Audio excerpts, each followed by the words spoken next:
Hello, this is Dr. Hanaa Assil, and this is Combined Science paper for 1 of June 2021. Let us take a look at the questions and discuss the answers. So the first question says, Figure 1.1 is a diagram of a human sperm cell. State the function of the nucleus. What is the function of the nucleus in any cell? It's the fact that it contains genetic material or DNA that controls all the cell activities. Now, state one way the sperm is adapted to its function in reproduction. Of course, the sperm needs to swim up to the oviduct, so the fact that it has a flagellum or a tail, this allows it to move, so it has flagellum for movement. Or you could mention the fact that the head of the sperm has something called acrosome at the tip of it. This contains enzymes that allow it to penetrate the jelly coat around the egg in order to do fertilization. So you can mention any one of them. Name the part of the male reproductive system that makes sperms. Of course, where are sperms produced? They are produced in the testes. Figure 1.2 shows two different types of cells from the leaf of a plant. So you have stoma, you have epidermal cells, and you have two cells around the stoma, and he's saying identify the cells labeled X. Of course, stoma is one, the plural is stomata, and you should realize that the stomata are holes surrounded by which type of cells? These are called guard cells. Identify one structure in cell X that is absent from a sperm cell. Of course, the sperm cell is an animal cell. The guard cell is a plant cell. So something in plant cell that is not in animal cell. So you could mention the fact that it has a cell wall or it has chloroplasts, because guard cells do have chloroplasts. The next question says, a student investigates the effect of light intensity on the rate of photosynthesis in an aquatic plant. Figure 1.3 shows the apparatus the student uses. So he has a lamp with a ruler and he's bringing it nearer or further away from the plant in order to investigate the effect of light intensity. Of course, you should realize that if the lamp is nearer to the plant, then there is more light or higher light intensity. If the distance is far away from the plant, then the light intensity is less. So the student places the lamp 10 centimeters from the beaker, counts the number of bubbles. Of course, these bubbles are oxygen gas that are given out by photosynthesis. If I have a lot of bubbles, that means the rate of photosynthesis is high. If the bubbles are less produced in 3 minutes, for example, then the rate is slower. So the student repeats the count 2 or more times at this distance, then repeats the experiment with the lamp at different distances from the beaker. So this is the table that he got, and the first question says, calculate the average number of bubbles when the lamp is 50 centimeters away from the beaker.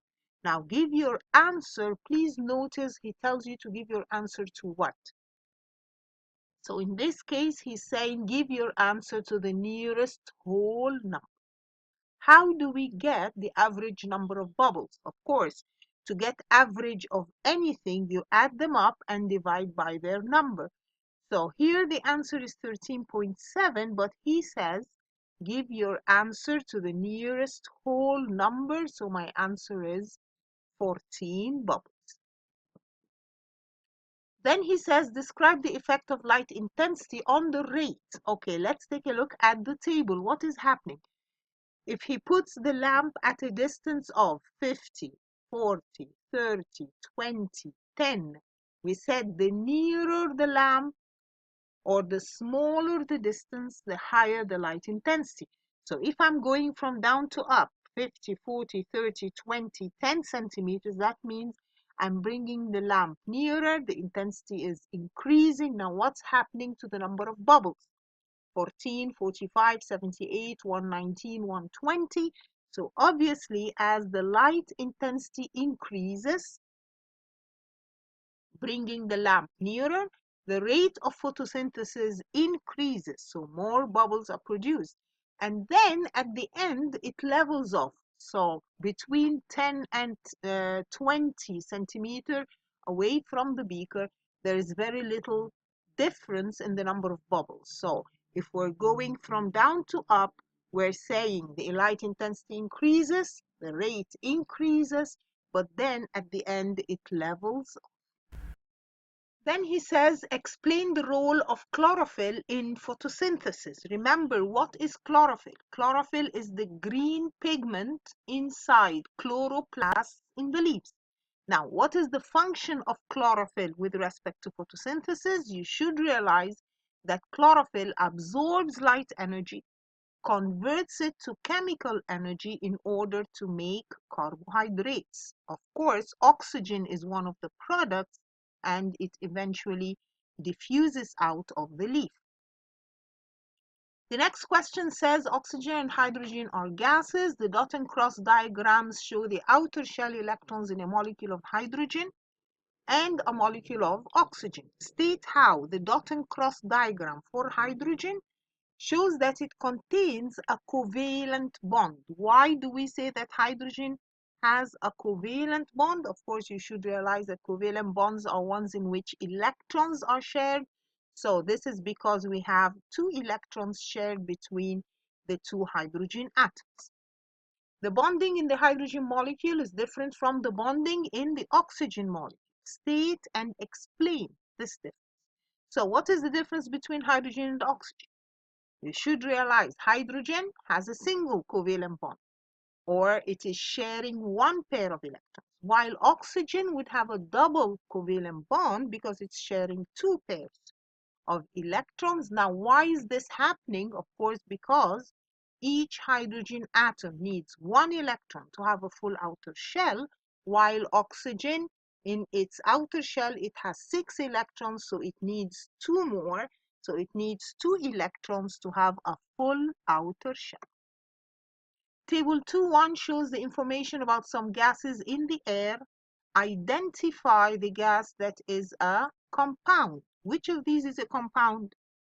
You should realize that carbon dioxide is a compound, and that of course is because it is made up of 2 elements chemically combined together. State 1 use for argon. What do we use argon for? We use it to fill light bulbs or for filling light bulbs. Argon is a noble gas. Describe the reactivity of noble gases and use ideas about electronic structure in your answer. Of course, when you look at the noble gases, helium, neon, argon, first of all, what do we know about its reactivity? Well, they are unreactive. Why are they unreactive? Because they have a full outer shell of electrons. Remember, helium has 2 electrons in the first shell, and the first shell takes only 2. So this also is a full outer shell, but it's just because it's the first shell, so it takes 2 electrons. The others will take up to 8. Explain how the data show that air contains some gases which are not listed in the table. So let's look at the table. How do we know that there are other gases other than the ones mentioned in the table? Well, of course, if we add up all these percentages and they don't come up to 100%, that means something is missing. So this is because all of these total are less than 100%. Question 3 says, figure 3.1 shows a motorboat moving forward across the sea. The boat has a mass of 3,100 kilograms and moves at a constant speed of 12 meters per second. Calculate the kinetic energy of the moving boat. Again, please make sure you memorize all the equations that are needed for the part in physics. Kinetic energy is half mv squared. Half times mass times the speed to the power 2. So what is our mass? 3100 times the speed to the power 2. This comes out to give you the kinetic energy in joules. The boat uses a gasoline engine to turn the propeller. Explain why, even at constant speed, the engine has to power the propeller to keep the boat moving forward. Use ideas of forces and work done in your answer. So I need to keep pushing the boat forward, even if it's going at constant speed. Well, you need to mention forces and work. So how do we explain this? Of course, the gasoline provides chemical energy. The chemical energy is converted to kinetic energy, and this is needed to do work to overcome what? To overcome friction. The boat enters a harbor. Waves from the boat hit the harbor wall. Figure 3.2 shows water waves behind the boat hitting the harbor wall. State what happens to the waves when they hit the wall. Now, when waves hit against something, what do? They come back. What is that called with respect to waves? That is reflection of the waves. On figure 3.2, draw an arrow to show the direction of these waves after hitting the harbor wall. So can you see direction of travel of waves from the boat in the diagram? Now, when they hit the wall, what happens to them? We said they will reflect. That means they will move something like this. Table 4.1 shows the mass of protein in some different food types, and he's saying identify the food type that contains the most protein. Which of these has the most protein? Well, we look at the numbers, we find that meat has the highest mass of protein in 100 grams of food. The recommended daily intake of protein for an adult male is 56 grams. A man eats 25 grams of nuts. Calculate the percentage of the recommended daily intake of protein that he has eaten and give your answer to two significant figures. Okay, what is he talking about? And please, again, in the exams, please read the questions, understand what he's looking for, and give it to him. The recommended daily intake of protein for an adult male is 56 grams. That means a man should eat 56 grams of protein. Now, if he eats 25 grams of nuts, what is the percentage of protein that he has taken in? So we look at the table, we find that nuts, he says the nuts give 21.1 gram of protein if I eat 100 gram of nuts. So from the table, 100 gram of nuts will give me 21.1 grams of protein. Now, if the man eats 25 grams of nuts, how much protein is that? So nuts have 21.1 grams of protein if I eat 100 grams. How much protein will I get if I eat 25 grams? This gives me about 5.275 grams of protein. Now he's saying we should eat 56 grams. So this 5.275 is what percentage of the 56? You have 5.275 over 56 times 100. So this gives me 9.42%. Is that my answer? He says, give your answer to two significant figures. What does two significant figures mean? 9.4 is two significant figures. Some people only eat vegetable proteins. Suggest why eating nuts can be an important part of their diet. Use the information on the table. So let's look at the table. The nuts give 21.1 grams, and this is more than the other proteins that are obtained from vegetables. So which of these are vegetables? Beans, lentils, they provide less than the nuts. So that's why nuts are important, that nuts have more proteins than other vegetables such as beans and lentils. Proteins are digested in the stomach. Mechanical digestion and chemical digestion both take place in the stomach. Compare mechanical and chemical digestion. You have to remember what is mechanical digestion and what is chemical digestion. Remember that mechanical is the breakdown of large pieces of food into smaller pieces. So large pieces of bread into smaller pieces, large pieces of meat into smaller pieces. This happens using the teeth in the mouth and the churning movement of the stomach. Remember that the walls of the stomach are constantly moving, so these help in mechanical digestion.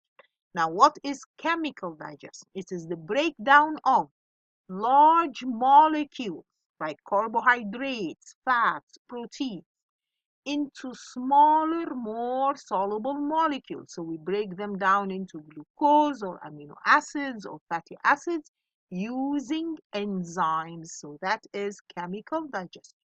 Please learn this difference. Hydrochloric acid is found in the stomach. State why chemical digestion in the stomach requires the presence of hydrochloric acid. Remember that we said in the stomach we have hydrochloric acid, and if he says what is the function of the hydrochloric acid, we said first of all it kills the bacteria in the food that's entering the stomach. But also he's asking what is the function of the hydrochloric acid with respect to digestion. So why chemical digestion requires the presence of hydrochloric acid? This is because pepsin, which is the enzyme in the stomach, requires acidic medium in order to work.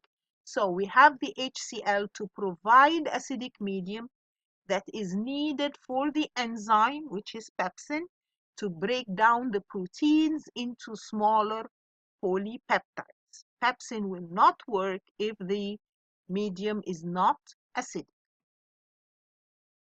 Some gas ovens use methane as a fuel, other gas ovens use propane. First of all, complete and balance the equation for complete combustion of propane.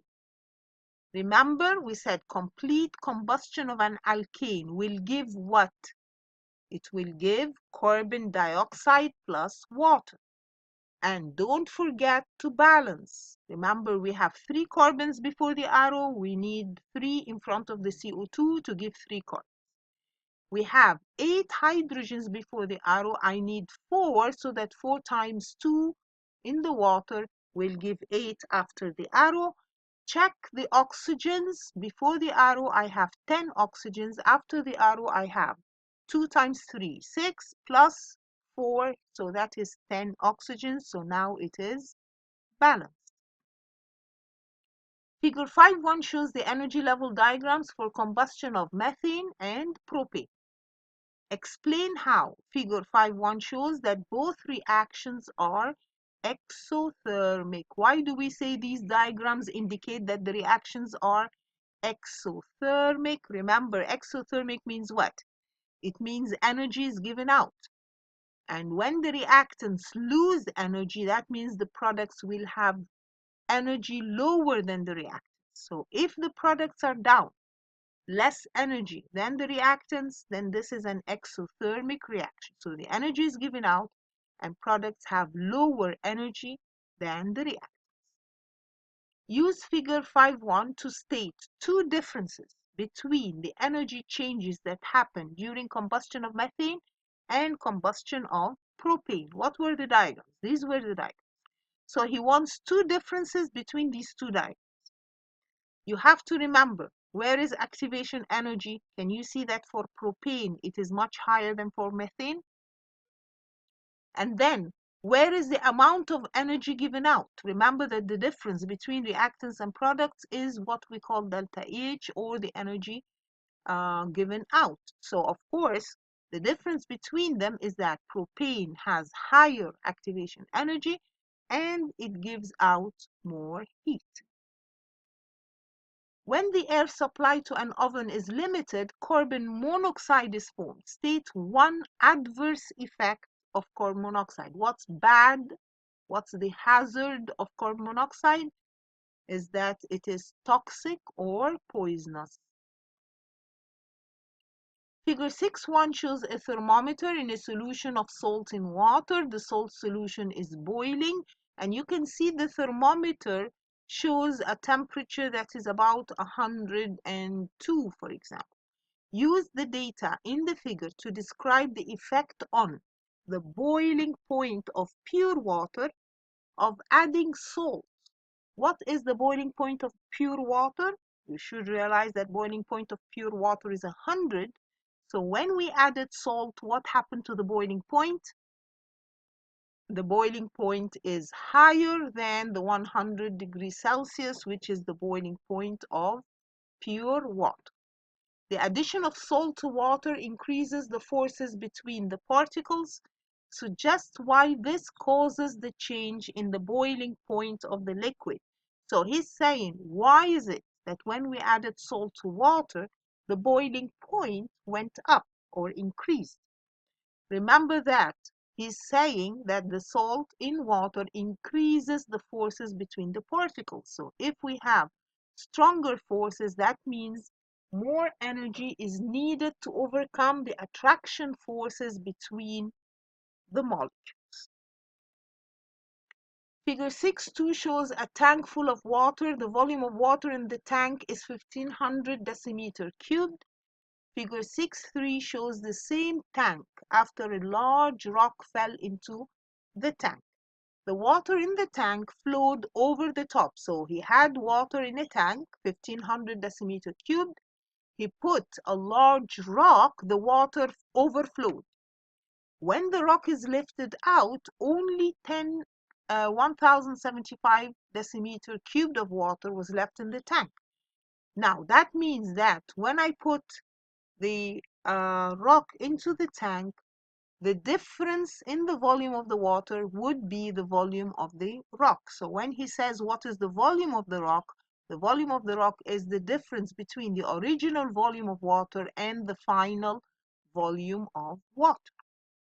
Then he says, use your answer to calculate density. And he gave me that the rock has a mass of 1150 kilogram. So how do we calculate density? We know that density is what? Mass over volume. So I need mass, and I already calculated the volume. So density would be the mass over the volume, and that gives me my density in kilogram per decimeter cubed.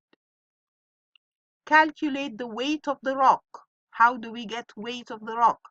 He gives me mass. The rock has a mass of 1150, and he wants the weight, and he gives me the gravitational field strength. And you should realize that weight is mg. Weight is the mass times the gravitational field strength. So that gives me the weight, and the unit for weight, remember, is Newton. The rock is lifted back into the tank. The water is emptied from the tank. The area of the rock in contact with the base of the empty tank is 1.1 meters squared. Use your answer to B3 to calculate. So what was our answer? That was our weight. To calculate the pressure of the rock on the bottom of the tank. So he put the rock at the bottom of the tank. We know that its weight, or we calculated that its weight is 11,500 newtons. And he's telling me that the area is 1.1, and he's saying calculate what? Pressure. Pressure is force over area. Of course, the force in this case is our weight. Our weight is the force over the area that he gives me. So that gives me the pressure. Remember, what are the units of pressure? It is Newton per meter squared or Pascal. So Pascal is Newton per meter squared. This question says figure 7.1 is a photomicrograph of a cross-section of an artery. Identify the type of tissue in the artery. What is the type of tissue in the artery? The artery has thick, elastic, muscular tissue. So the muscles in the walls of the artery, these make up a muscle tissue. Arteries form part of a double circulatory system in humans. Explain the advantages of a double circulatory system. What do we mean by a double circulatory system? The fact that the heart pumps the blood from heart to lungs to heart. And then it pumps it again from heart to body to heart. So these are called double circulation. Why is this good? Remember that we could just pump from the heart to the lungs to the body directly, but that wouldn't really work.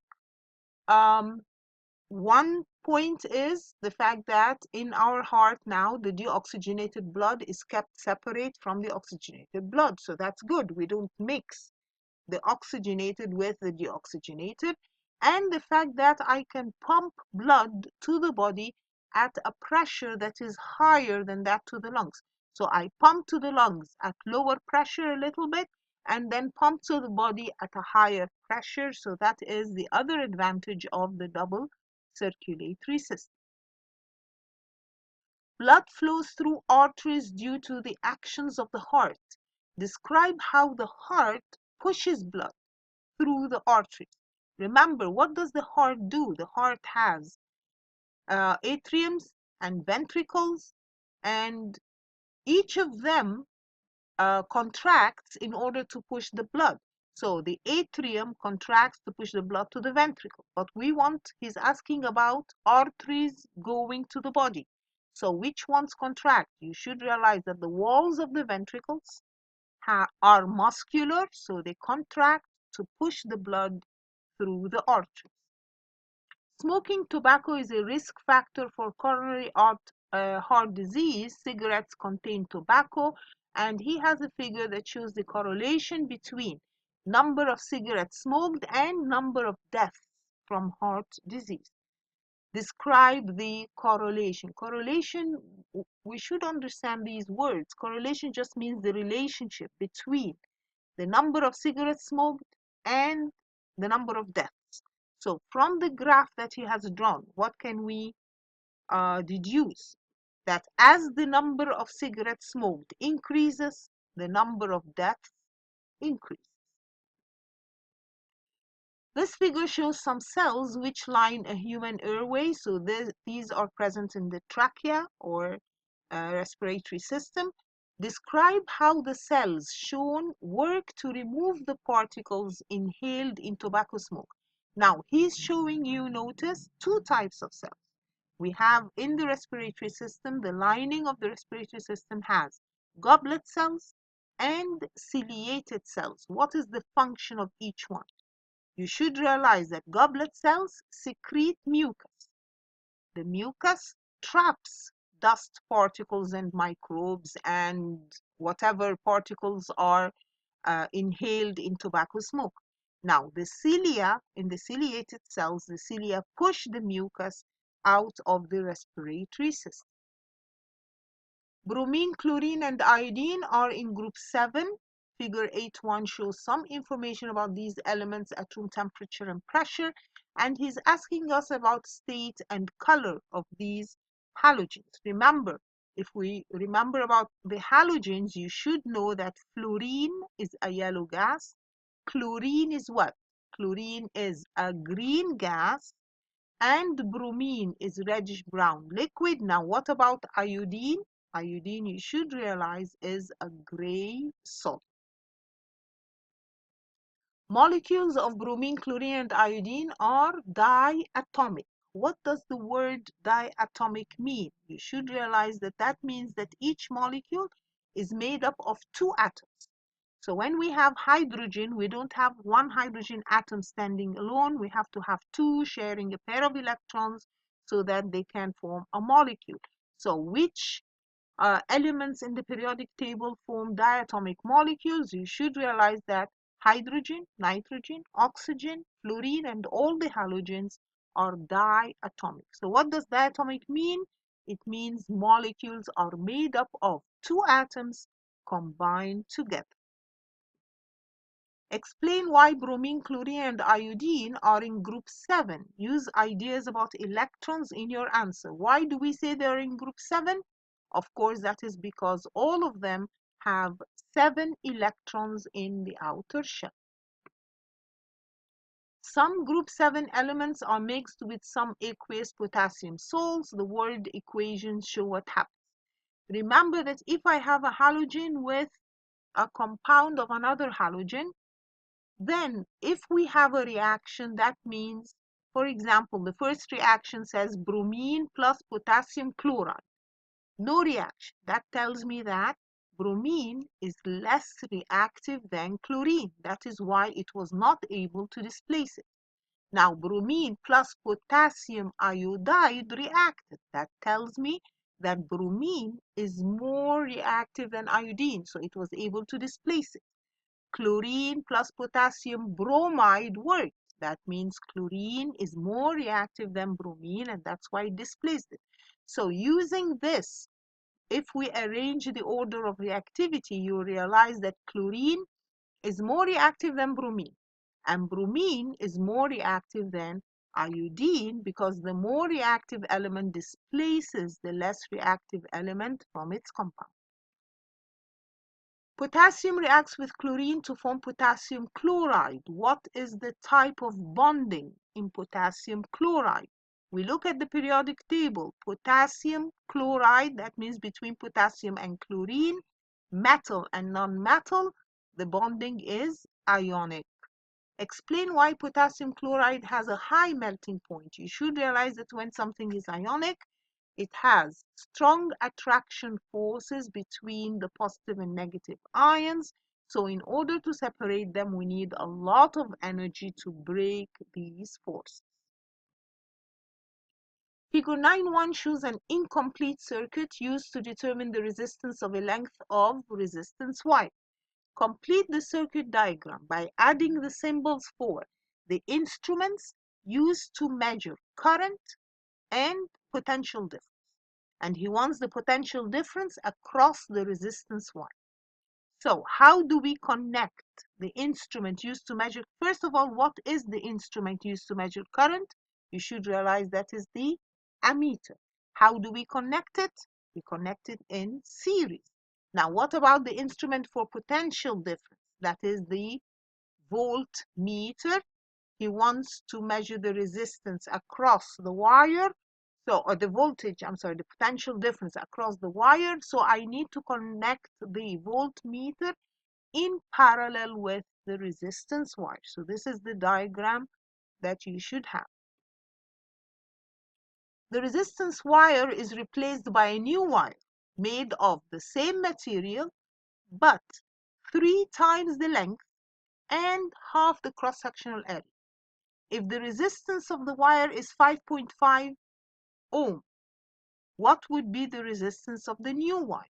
Okay, what is the effect of length of wire and cross-sectional area of wire on the resistance? Remember that if we have a small length of wire, then there will be less resistance than if I have a long wire. So he's saying that my new wire is 3 times the length. 3 times the length, that means it will have 3 times the resistance. So instead of 5.5, I would have 3 times 5.5. Now the cross-sectional area, what happens if I have half the cross-sectional area? Remember, if the cross-section is wide, then there is less resistance. If my cross-sectional area is half what I had, then it would be twice the resistance. So that means that 3 times the length, the resistance would be 3 times 5.5. And then I have half the cross-sectional area, that means twice that resistance. So my total resistance is 33 ohm. Figure 9.2 shows a circuit with a piece of wire of resistance 5 ohm connected in parallel with another piece of wire of resistance 10 ohm. There is a current of 3 amperes from the source. So 3 amperes of current is passing through. Now, what would be the current in the resistance wire of 5 ohm? Remember, we said the one that has less resistance will have more current. Now, if the total is 3, I need to distribute it between a wire that is 5 ohm and another wire that is 10 ohm. And remember that the one that has less resistance will have more current. So that means that the one that has 5 would have 2 amperes, while the other one will have 1, because half the resistance will have twice the current. Calculate the combined resistance of the 2 resistance wires in parallel. We have 2 resistant wires in parallel. How do we calculate the overall resistance?